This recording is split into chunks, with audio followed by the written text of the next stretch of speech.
कबीरा खड़ा बाजार में, मांगे सबकी खैर, ना काहू से दोस्ती ना काहू से बैर. India has always followed this policy of maintaining friendly and good relations with all the countries around the world, including and particularly our neighbors, चाहे वो नेपाल हो, चाहे वो बांग्लादेश हो, या फिर वो श्रीलंका हो.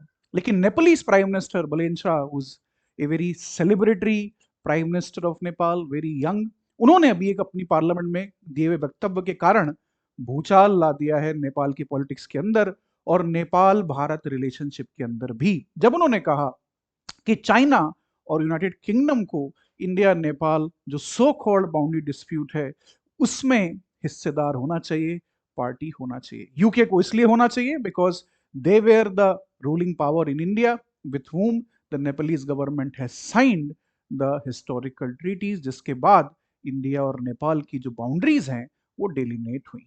तो उन्होंने ये बात कह के पूरे नेबरहुड में एक तरीके से लोगों को शॉक दे दिया है, पर्टिकुलरली इन इंडिया, क्योंकि ये माना जा रहा था कि नई सरकार है, यंग प्राइम मिनिस्टर हैं, तो they will have a fresh perspective on India Nepal relationship. पर ऐसा लग रहा है कि केपी शर्मा ओली, जो नेपाल के फॉर्मर प्राइम मिनिस्टर थे, उनके ही जो एटीट्यूड था वो नए प्राइम मिनिस्टर के अंदर भी आ गया है. तो he is simply saying for China's participation, UK's participation और इंक्लूजन ऑफ एक्सपर्ट्स. और उन्होंने ये तक बात कह दी कि कुछ ऐसी भी टेरिटरीज हैं जो इंडिया की हैं लेकिन नेपाल के सिटीजन्स का उसके ऊपर ऑक्यूपेशन है. Now why this issue of settlement of boundaries between India and Nepal is coming to the fore? क्यों ये हो रहा है? इंडिया पाकिस्तान के बीच बाउंड्री डिस्प्यूट है, इंडिया चाइना के बीच बाउंड्री डिस्प्यूट है, इंडिया नेपाल के बीच जो पहले नहीं हुआ करता था वो अब एक डिस्प्यूट बन के उभर आया है. पिछले साल हमने देखा कि इंडिया श्रीलंका के बीच में भी एक आइलैंड टेरिटरी को लेके डिस्प्यूट, पुराना जो सेटल्ड था, वो उभर के सामने आया. सो ऑल ऑन ऑल जितने भी कॉलोनियल एरा के जो जो किए कराए हैं, इंडिया नेपाल की बात करें, India China, India Pakistan, Pakistan Afghanistan, आपको दिखाई देंगे. तो ये पूरा जो फाउंडेशन है ये कॉलोनियल राज के अंदर it has been laid down. India Nepal के केस में treaty of Sugauli was the most important one. 1816 में ट्रीटी ऑफ सगोली साइन हुई, जब गोरखा जो स्टेट था नेपाल का उसको ब्रिटिश ईस्ट इंडिया कंपनी की आर्मीज ने डिफीट किया, and then a humiliating terms have been imposed upon the defeated party. जो टर्म्स हुए ट्रीटी ऑफ सगोली में, उसमें कहा गया कि जो वेस्टर्न बाउंड्री है काली रिवर की, वो नेपाल की जो इंटरनेशनल बॉर्डर है उसको डिफाइन करेगा. जो ईस्ट ऑफ एरियाज हैं काली रिवर से वो नेपालीज टेरिटरी होंगी, और उस वक्त तक गढ़वाल और कुमाऊं नेपालीज स्टेट ने एनेक्स कर लिए थे फ्रॉम द इंडियन साइड. उसको British east India company government को, नेपालीज रूलर्स को रिटर्न करना पड़ा. ये बहुत ही इंपॉर्टेंट एक डेवलपमेंट हुआ. कुछ ऐसे एरिया जैसे बनके, बर्दिया, कैलाली, कंचनपुर, ये एरियाज ने भी ब्रिटिश गवर्नमेंट ने as a form of punishment अपने पास रख लिए थे. हालांकि 1857 में एक इंडिया में म्यूटनी हुई, सिपाही म्यूटनी जिसको कहा जाता है. For Indians it was our first war of independence. उस वक्त नेपालीज जो आर्मी थी, नेपालीज जो स्टेट था, उसने ब्रिटिश रूलर्स की भरसक मदद की. इसी कारण एज ए रिवॉर्ड 1860 में ये एरियाज ब्रिटिश गवर्नमेंट ने नेपाल साइड को रिटर्न कर दिए. तो ये जो ट्रीटी ऑफ सगोली है, that was the foundation upon which जो टेरिटोरियल डिमार्केशन हुआ उस वक्त की ब्रिटिश इंडियन गवर्नमेंट के बीच और नेपाल के बीच में, उसको किया गया. बाद में 1947 के बाद प्रेजेंट इंडियन गवर्नमेंट ने इन्हीं बॉर्डर्स को रिटेन किया. कोर बात जो है यहाँ पे, सबसे जो कोर एरिया है जिसके ऊपर सारा विवाद उठ रहा है, उसे हम बोलते हैं Kala Pani, Limpiyadhura area and Lipulekh pass area. तो Lipulekh pass India Nepal China के ट्राई जंक्शन पर लोकेटेड है. इंडिया और तिब्बत की हिस्टोरिकल ट्रेड भी इस रूट से होती रही है. आज चाइनीज ऑक्यूपाइड तिब्बत है, तो उसके बीच में और इंडिया के बीच में मानसरोवर जो यात्रा है वो भी लिपुले पास के थ्रू ही होती है. और यहाँ पे इंडिया ने काफी अच्छे तरीके से इंफ्रास्ट्रक्चर डेवलपमेंट भी किया हुआ है, जिसको लेके रिसेंटली भी नेपालीज गवर्नमेंट ने प्रोटेस्ट किया था.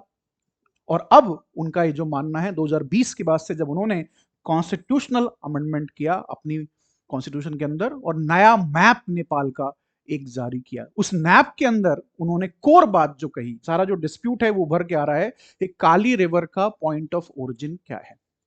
काली और महाकाली एक ही रिवर है, basically both are a single stream of water. In Nepal it is known as Mahakali, in India it is known as Kali river. तो इंडिया कहता है कि काली रिवर का जो पॉइंट ऑफ ओरिजिन है वो काला पानी पे है। नेपाल कहता है कि पॉइंट ऑफ ओरिजिन जो है वो लिम्पियदूरा के पास है। तो अगर लिम्पियदूरा के पास है तो वेस्टर्न साइड का पूरा एरिया इंडिया का हो जाएगा और ईस्टर्न साइड का पूरा एरिया, ये जो यहां मार्क किया गया है, ये जो पूरा एरिया है लिम्पियदूरा, लिपुले और काला पानी, तीनों एरिया बाय डिफॉल्ट नेपाल के हो जाएंगे। इंडिया ऐसा कहता है, इसको रिजेक्ट करते हुए इंडिया ये कहता है कि जो ओरिजिनल स्ट्रीम है काली रिवर की वो काला पानी से ही निकलती है। तो Indian administered, Indian owned territory काला पानी, लिपुले और लिम्पियदूरा के ऊपर नेपाल के क्लेम्स हैं। 2020 में उन्होंने इन क्लेम्स को सॉलिडिफाई किया जब इस एरिया में उन्होंने कॉन्स्टिट्यूशनल अमेंडमेंट करके अपने मैप में ये पर्टिकुलर एरिया ऐड कर दिया। तो ये सीरियस चीज यहां से डेवलपमेंट होकर निकल के आया। But this is only tip of the spear, it is only tip of the spear, क्योंकि लार्जर इंडिया नेपाल रिलेशनशिप जो है, there are many serious fault lines in this regard. सबसे पहला अगर हम देखें कि इंडिया को नेपाल के अंदर जो परसेप्शन है वो एज ए बिग ब्रदर का है, कि इंडियन जो हाई कमिश्नर भी काठमांडू जाता है वो वायसराय बन के जाता है। They have a huge influence in Nepalese politics. Nepal की जो पॉलिटिकल पार्टीज हैं, इंपॉर्टेंट जो मीडिया के लोग हैं, they all are operated by under Indian influence. ये ऐसा एक परसेप्शन है। दूसरा, जो ट्रीटी है Indo Nepal peace and friendship treaty 1950 की, उसको नेपालीज सोसाइटी के अंदर बहुत सारे लोग हैं जो ये मानते हैं कि नेपाल की स्ट्रेटेजिक ऑटोनॉमी उससे अंडरमाइन होती है। फिर है बॉर्डर डिस्प्यूट, जो कि पहले इतना बड़ा इशू नहीं था, लेकिन अब नई जो नेपालीज गवर्नमेंट पिछले 10 सालों में है उन्होंने इसको बड़ा बनाया है। लिपुले जो अभी हमने डिस्कस किया, that is a important part. Economic dependence in India, that is also seen as something which is a weakness. 2015 में जब नेपाल के अंदर एक अर्थक्वेक आया था तो इंडियन गवर्नमेंट ने उनको डिस्प्रपोर्शनेटली ज्यादा मदद पहुंचाई थी compare to all the other neighbourhood countries. That was also seen by some quarters in a negative fashion. बाद में जब नेपाल ने अपना नैक कॉन्स्टिट्यूशन वो लेके आए, इंडिया डिडंट लाइक इट। बाद में एक अनऑफिशियल ब्लॉकेड भी हुआ। इसलिए नेपाल के अंदर बहुत सारे लोग ऐसा मानते हैं कि they are not landlocked state और landlocked country, but they are India locked. तो इंडिया अपनी ज्योग्राफी का गलत इस्तेमाल करता है नेपालीज हितों को नुकसान पहुंचाने के लिए। फिर Nepali citizen in Indian army, ये भी एक बहुत बड़ा फ्रिक्शन पॉइंट है कि इंडिया की ट्रेडिशन रहा है ब्रिटिश इंडियन टाइम से कि गोरखा जो सोल्जर्स हैं वो इन ब्रिटिश इंडियन आर्मी में सर्व करते रहे हैं विद डिस्टिंक्शन।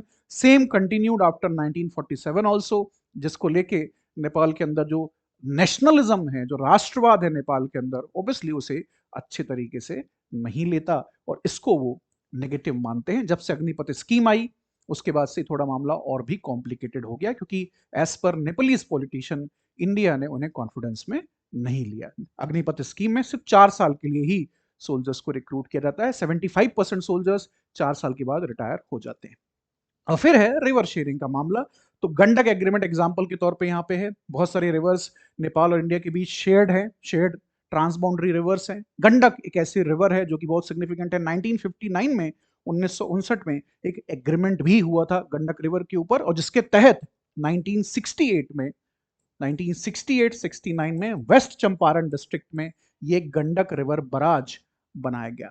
तो नेपाली साइड का ये मानना है कि जब ये बराज बनाया गया, ये जो ट्रीटी हुई थी गंडक को लेके, उसमें कुछ कमिटमेंट्स थे फ्रॉम द इंडियन साइड कि they will build certain irrigation infrastructure on the Nepali side, जो कि इंडिया ने बाद में एक्सिक्यूट नहीं किए। बहुत सारी नेपालीज जो टेरिटरी में रहने वाले लोग थे उनका डिस्प्लेसमेंट हो गया, क्योंकि जब बराज बनाया तो बहुत सारा एरिया पानी के अंदर आ गया। उसका कंपनसेशन भी नेपाली सिटीजन्स को नहीं मिला। आई एम नॉट सेइंग कि this is absolutely a fact, I am saying these where the allegations. ये आरोप और प्रत्यारोप की जो बात है, ये भारत के ऊपर ऐसे आरोप नेपाली सोसाइटी के अंदर कई सालों से, कई दशकों से लग रहे हैं। तो आम आदमी इसमें कंफ्यूज हो जाता है कि एग्जैक्टली यहाँ पे बात क्या है। नेपाल और इंडिया की जो रिलेशनशिप है वो ब्रदरली रिलेशनशिप है। लैंग्वेज हो, रिलीजन हो, इथनिसिटी हो, कास्ट कनेक्शंस हो, रेशियल कनेक्शंस हो, आर्किटेक्चर की बात हो, art, language, dance, drama, civilisational जो इंटिटी है नेपाल और इंडिया की सेम है, सिमिलर है, आइडेंटिकल है। फिर ये सारे इश्यूज क्यों हो रहे हैं? तो उसे समझने के लिए हमें इंडिया के पूरे नेबरहुड को समझना होगा। Modern state to state relationship को समझना होगा। इंडिया नेपाल के जो इश्यूज हैं, they are not only unique to India and Nepal, उसके लिए जो लार्जर पिक्चर है, जो साउथ एशिया में हो रहा है इंडिया के साथ, वो समझना जरूरी है। क्यों? चाहे वो मालदीव हो, श्रीलंका हो, या फिर वो म्यांमार हो, या फिर बांग्लादेश हो, या नेपाल हो, या पाकिस्तान, अफगानिस्तान, इन देशों के अंदर ऐसे एंटी इंडिया जो सेंटिमेंट हैं, जो लोग हैं, वो क्यों उनको बल मिलता है, क्यों उन्हें ताकत मिलती है ऐसी चीजें बोलने के लिए? तो समझ